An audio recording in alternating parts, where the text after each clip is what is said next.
Okay, so after some of the biggest hype I can ever remember for a cartoon, which showed up first as a short pilot on the internet, Infinity Train has come and gone.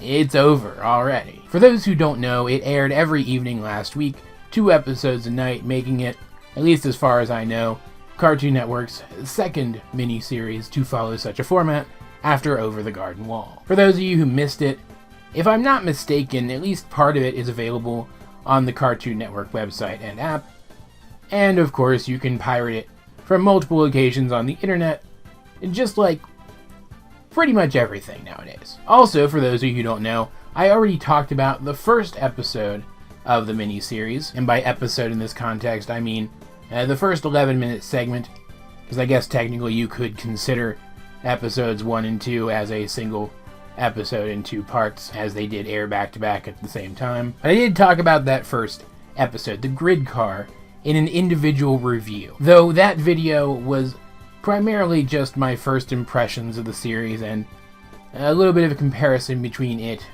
and the original pilot, even though they aren't equivalent episodes. That said, if you haven't seen that video, you probably should, because I do reference it a little bit here. It's not super long, and it will be in the end card of this video. Now, to reiterate a couple of things that I said in that video and also elsewhere online, and to expand upon those things a little bit, just to go over what some of my overall impressions of the show are after having seen the whole thing, I think it's pretty freaking good. To get it out of the way right out the gate, the animation in the show itself is different than the animation in the pilot, but I think it's fine. It's a little more average Cartoon Network animation than what we got in the pilot, but there's nothing inherently wrong with it. And the backgrounds in the show, especially backgrounds off the train, because I didn't honestly find at least most of the backgrounds on the train to be that interesting, don't kill me, but like off the train, primarily in some of the outdoor shots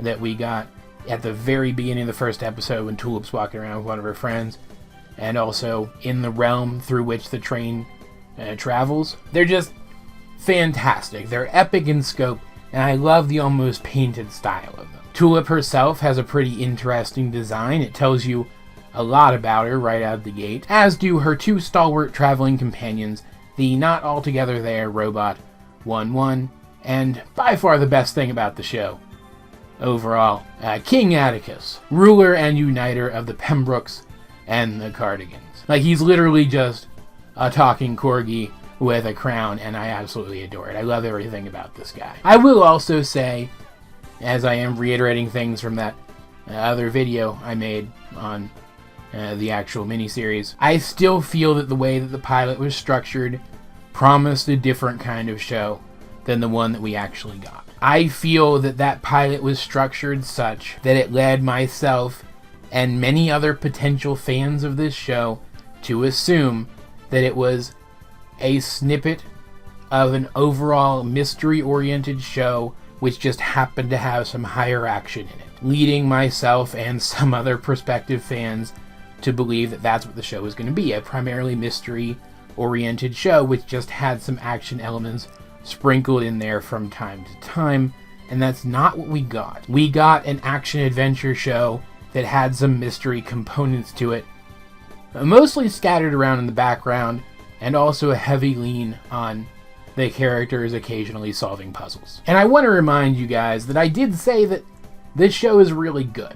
So keep that in mind when I say that as good as it was, I think I would have liked that show that I feel the pilot promised us better than what we got. I am obviously a fan of lore-heavy, mystery-driven stories. And it's not as if the final show that we got, the final miniseries that we got, didn't have mystery elements to it. There was definitely an underlying mystery in this show. A couple even, really. But the only one that was really acknowledged by the characters in the show, at least the heroic ones, was the mystery of the glowing number on Tulip's hand. There were other mysteries implied here, like a lot of the train cars, for example, were obviously set up as puzzles to be solved so that someone can move through the cars towards the front of the train. It's obvious that that's what this train was designed to be, a series of puzzles. Even the train cars in which a society of one thing or another lives have some sort of puzzle or challenge element to them, more so than it seemed like they were going to when the first episode rolled around, which is why I did decry the miniseries for seeming like it was going to be less intellectual than the pilot originally implied that it would be. It wasn't. There are still plenty of moments throughout the course of this show where Tulip has to use her big brain and her logical problem-solving skills to get the characters through one crisis or another. But then, even though the train is clearly set up to be like that, to be a series of puzzles, the current leadership of the train, the current conductor, doesn't want people moving through the train. So there seems to be this contradictory element to the Infinity Train and how it operates, and so there's a mystery there. Why is this the case? Why are these two things so contradictory? If the conductor controls the train almost completely, and if this train can form any environments that you want within each of the cars, we see that multiple times throughout the mini, then how can the seeming purpose of these train cars be so contradictory to what the conductor wants? There's also the mystery of who and or what 1-1 is. We see multiple times throughout the series that he seemingly has some connection with the function of the train. There's the fact that the steward monster seems to recognize him. There's also the fact that in one of the cars, he goes completely nuts when things are seemingly wonky and tries to put them right, to the point of obsession. He will also just randomly in the background in dialogue mention things about the function of the train that, as far as we know, he's never been told himself. And yet both of these mysteries, which are, I think, major parts of the series, major things that I was wondering about as the series went on, aren't acknowledged at all by the characters. And even the one mystery that is acknowledged by the characters, the mystery of what the number means. First of all, 1-1 eventually reveals that he knew what it meant all along. He just either didn't know to or didn't think to tell Tulip. But by the time Tulip starts to form an idea of how the number works and how she can get it to reduce, the series is pretty much over at that point, and it doesn't really matter anymore. She didn't really figure anything out because the number is already at 0, and we're shown exactly what it does. And I think what it comes down to is this should have been a longer show. Like, I want to get it out of the way before I talk about this next bit of criticism, but the characters are the best thing about this show. And the character writing is, for the most part, really, really solid. Like, Tulip as this aggressive, single-minded, stubborn, logical character who definitely has moments where she shows more humanity, where she's kinder and gentler and puts that, I don't know, pedantic, logical side of herself out of mind. And 1-1, while he's definitely funny, he's also kind of an annoying archetype. If you've seen the pilot, you'll know exactly what I'm talking about. He has two halves to his personality, a happy one and a sad one, and they contradict all of the time. And I could see him being the annoying sidekick in a Disney movie or something. So both of these characters are the types of characters who can be really off-putting and annoying, and yet I found them relatable and charming throughout this entire show. That's how good the writing on them was. And I mean, of course, it was excellent on Atticus too. He is a flawless being, and honestly, I could watch this show over and over again just for him. He was the best part about it, as I've said before. At the end of the day, Tulip and 1-1 and even Atticus, they felt like real people, and I liked them. But just like with the mysteries, which feel unacknowledged by the characters and kind of incomplete, there are things implied about the bonds between these characters, and in fact, a big part of the eventual climax of the show hinges on the bonds between these characters, as do the smaller climaxes of a couple of the episodes running through it. And yet, because this is a mini-series which only really shows us the major events in these characters' adventure through the train. We never actually get to see those bonds form. Like, we see moments where the characters react very strongly to those bonds, but we don't really see those bonds being formed or really reinforced either outside of those major incidents. Like, I know that filler is kind of a detested word nowadays, that people just automatically hear the word filler and reject it immediately as a storytelling device, but fillers are kind of like tropes. And if you've ever been to the TV Tropes website, then you will know that tropes are just storytelling tools. They're not good or bad, and simply put, that's the same for filler. Filler is just a storytelling tool. Filler episodes are neither good nor bad automatically. Filler episodes are just smaller, less important episodes, which you can stick pretty much anywhere in a series and get away with it. You may not want your characters to actually be in a different place than where they started at the beginning of a filler episode by the end of that same episode. But that doesn't mean you can't show the little moments where your main characters become friends in your fillers, and then save the really big moments in their relationships for episodes that are a little bit more concrete and important. And it's not to say that I didn't buy that these characters were as close of friends as they claim to be, or that they seem to be through their reactions to certain events, but their close bonds did kind of seem to come out of nowhere. For example, very early on, there's an episode where Tulip has the opportunity to possibly get off the train immediately and go home, but she can't go through with it because it would mean betraying 1-1. And at that point, from our perspective, they barely knew each other. And there are canonical opportunities, canonical places where these filler episodes could have gone, as there are multiple time skips throughout the course of this series. I just really feel like if this had been a longer show with fillery episodes to round out its runtime, that if we had gotten more opportunities to just see these characters palling around, being friends, it would have really helped with my suspension of disbelief. And adding in fillery episodes would have allowed them to stretch out the mystery stuff. They would have been able to drop little clues to the mysteries in the backgrounds of those filler episodes, or maybe include little, admittedly less fillery stingers at the end where the mystery elements come back. The characters might have even had time to acknowledge a couple of those mysteries before suddenly at the end of the series we're being given the answers to them. Maybe Tulip would have even been able to, and this is gonna make absolutely no sense unless you've watched the show, so I apologize for that. Maybe she would have been able to find little, pictures or diary entries or other little hints to who the conductor is and what their story is before having their entire story info dumped to her in the second to last episode. I appreciate what character writing we did get. What we did get is really good. I feel like I have to reiterate that because I'm being kind of downer everywhere else in this review. What character stuff we do get, though, is really good.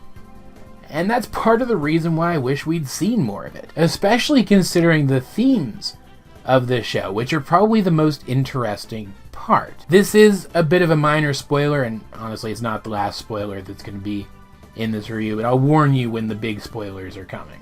Tulip's parents have just recently gotten divorced. And Tulip's motivating factor for being on the train in the first place stems directly from that. They were supposed to take her to a game design camp, but because they both have their own lives now and they're both sort of settling into them, they accidentally overbook and so aren't able to take her in time, so she runs off to try to get there on her own and hops on the train when it promises to get her to the right location. And not only is that a really super relatable situation for her to be coming from, because like a lot of people, I did grow up in a family with separated parents, so I definitely get what she was feeling there in those scenes, but it opens up the show to its primary theme, which is an exploration of grief and the kind of things that it can drive you to do, and how dangerous it can be to live in the past, to refuse to move forward. And especially how dangerous it can be to build up the past in your mind, to wrap it in this blanket of nostalgia, because it acts like a weight, keeping you from ever really moving forward. It causes you to stagnate. It's really remarkable, and the last theme that I would expect to be this prevalent in a kids show, and yet one that I feel like should probably be in more kids shows, because it's something that a lot of kids go through. So like, I know that the creative staff working on this show said that a miniseries-like format was always what they'd envisioned for it, but drawing the show out would have given them more opportunities to explore these themes as well. It wouldn't have just given them more opportunities to develop the characters' relationships and develop the mystery. This show needed downtime. It needed episodes which didn't focus on major events, where these people could have just been people finding a status quo in this crazy situation and then living their lives in it. Like, think of it this way. In this show, where pretty much every episode in some way upsets the perceived status quo, wouldn't those sudden upsets of the perceived status quo have more meaning behind them if the status quo wasn't just perceived, if we actually got to see it from time to time? Like, there's no need for you to actually answer the question. The answer is yes, objectively speaking. Now, fair warning. I mentioned that there were going to be some spoilers in this review. Those are coming up next, so you can skip to this time code right here for my summation, which does not have any spoilers in it, and then the outro to the video if you don't want spoiled about anything else in this show. Things change a bit when episode 8 rolls around. Suddenly, the show is taking its time, focusing more on the character relationships and establishing something of a status quo, just like I wish that the show would have up to this point. The car that they find themselves in has a puzzle challenge that's not difficult at all, so they're just able to chill out and have fun with each other. Like, we know that there were moments when these characters had fun with each other. It's just that this is the first time we're ever really seeing any. There's no big crisis, no sort of existentially horrifying puzzle for them to solve, no revisiting of past traumas or spawning of whole sentient beings, which is a whole thing in this show, and I love it a lot. We're not going to talk about that here. And it finally seems like we're finally getting a sort of status quo codifying episode. A fillerish episode. Exactly what I've wanted this entire time. Suddenly, we're getting a chance to see all the little quirks in these characters' friendships with one another in action. Finally, we're getting to see those little moments that make them friends. Which just goes to show that clearly, the writers working on this show can write the kind of episodes that I've felt like the show has needed for an entire 7 episodes now. I start to think that this must be the calm before the storm that is going to be the 9th and 10th, the final 2 episodes. And I'm a little disappointed because I still feel like we should have gotten more episodes like this, but one of them is better than nothing. I'm not going to say that it's good enough, but it's definitely better than nothing. And then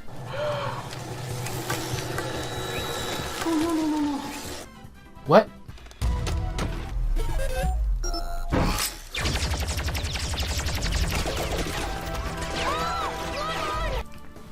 What? Atticus, no!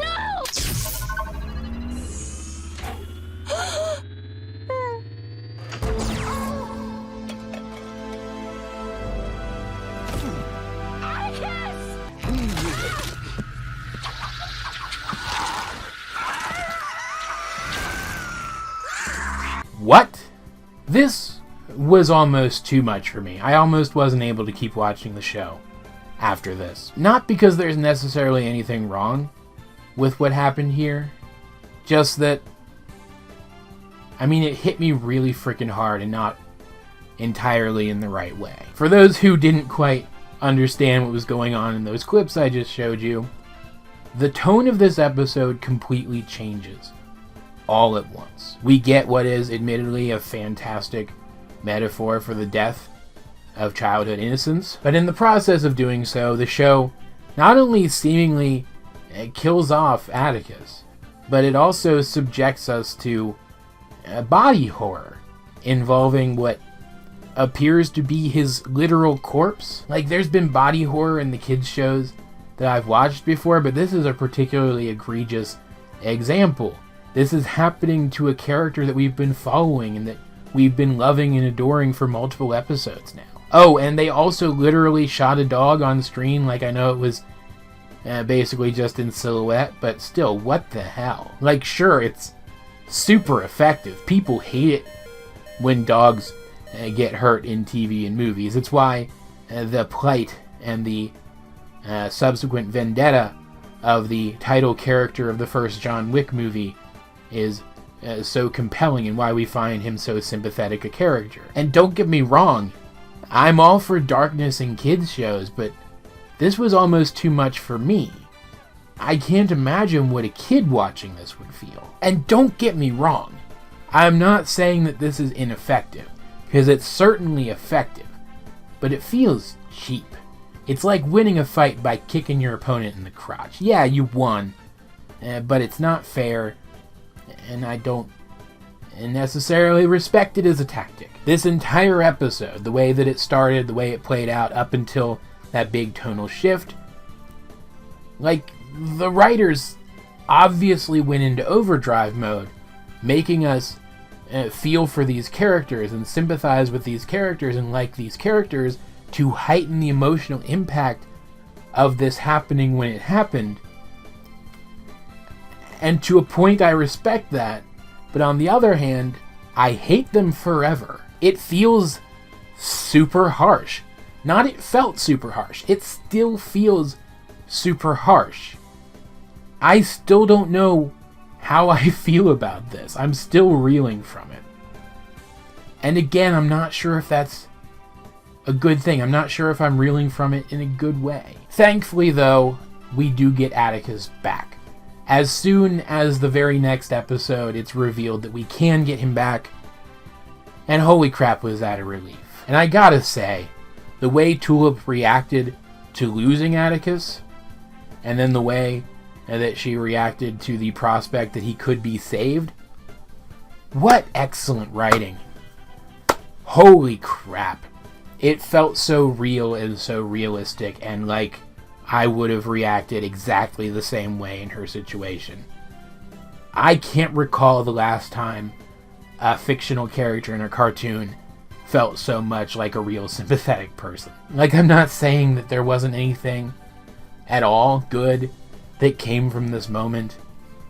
It's just that, again, it felt cheap. It felt like I'd been kicked below the belt. From here, the show feels almost like a completely different show. From here, we are firmly into the climax of the show. This is where that big info dump that I mentioned earlier happened. We get a big info dump in the very next episode, during which we learn how we might save Atticus. But it gives away the answer to one of the big mysteries of the show. Why does the function of the train seem so contradictory to what the conductor wants? Like, this info dump starts, and it happens in the form of a flashback, during which we learn how we might save Atticus, so yay. But it also introduces us to two completely new characters. Characters whose existence hadn't even been hinted at up to this point in the show. And so, immediately it's obvious that one of these two characters is the current conductor, that they are in some way behind some of the oddities that we've seen on the train, and that they have in some way supplanted the true conductor, and that's why everything's wonky. It also sort of gives away the big reveal as to who and what 1-1 is, which I'm not going to spoil, just in case you haven't figured it out yet, because it is a pretty satisfactory reveal, even if I did find it to be super obvious, especially after this moment. It feels like such a wasted opportunity, because if the existence of the character who does turn out to be this faux conductor had just been hinted at in the background of some past episodes somewhere, it would have made this big reveal have at least some weight to it, some legitimate weight. And in the end, it didn't. It just felt like general exposition, which brings us back to the same problem that I've brought up multiple times now. There wasn't time for anything like that, so all of this information had to be given to us as a big info dump here at the end. It couldn't be hinted at earlier. There couldn't be puzzle pieces left strewn about for us to find. And sure, this character who does turn out to be the fake conductor, they have somewhat of a shared, I guess I'll say, thematic history with Tulip. They are also running from something in their past, trying to reclaim some nostalgic glory days that they can't move beyond. And the lessons that Tulip learns throughout the show actually helps this character, just as all the more technical stuff that she's learned about the train and some of the technology found on it helps her to defeat them in the big action portion of the climax. And I will say that even though I don't feel that the mystery of the number on Tulip's hand was explored as well as it could have been, the fact that by the end of the show, by this point in the show, we know what the number means, and it does make for a very fantastic moment with this faux conductor character here at the end. And the ending was certainly thrilling. I liked a lot of the things about it. And I gotta say, the villain of this show, this person who supplanted the real conductor, is a sympathetic villain, and they did a better job of making her a sympathetic villain than a lot of the villains in, say, Steven Universe, which is known for having at least allegedly sympathetic villains who get redeemed by the end. I just feel like, as good as all of this was, it could have been better. And that is, at the end of the day, what it comes down to. I liked this show a lot, but I see so many places where it could have been even more than what it was. And the short 10-episode miniseries structure, I think, contributed to that quite a bit. I also think making it a miniseries in the same vein as Over the Garden Wall invites comparisons between the two, where really the two shows aren't much alike at all. Like, I know some people were saying that they didn't want another long-form series with mystery components to it, that they were glad that this was going to be a shorter series that was more concise and explored its mystery more quickly and more directly. But, I mean, aside from the fact that I don't feel like it actually did that, I completely disagree with them, especially after seeing what we got. Though, despite all the criticisms that I have, this is still a really fun show with some really great writing in it. And I feel like I have to say it again, that I can't remember another kids show that explores grief in the way that this one does. This show explores the kinds of things that grief can push you to do in such a unique and interesting way. It preaches that it's never too late to turn your life around, to put things right. And it makes it very clear that the best way to do that, possibly even the only way to do that in a lot of situations, is to leave the past in the past and move forward. So if I overlook the places where I feel like the show could have been even better, if I put my preconceptions aside, I can say with confidence that I like this show a lot. I do still think that the pilot promised things about it that the show itself didn't deliver, but all that means is that I expected this show to be a different kind of show than what the creators of the show intended to be. It was never obligated to be the show that I expected it to be. And for the kind of show it was again really good. I'm sorry that it's over already, and if you haven't watched it, you should watch it. All of that said, though, as per usual, guys, I'd like to know, what did you think of Infinity Train if you have seen it? Let's get a discussion going in the comment section down below. or over my Discord, link in the description. And if you know of where I can find like a plushie of Atticus, I'd really appreciate you letting me know. Either way, though, this has been AJ22, and I will talk to you guys later.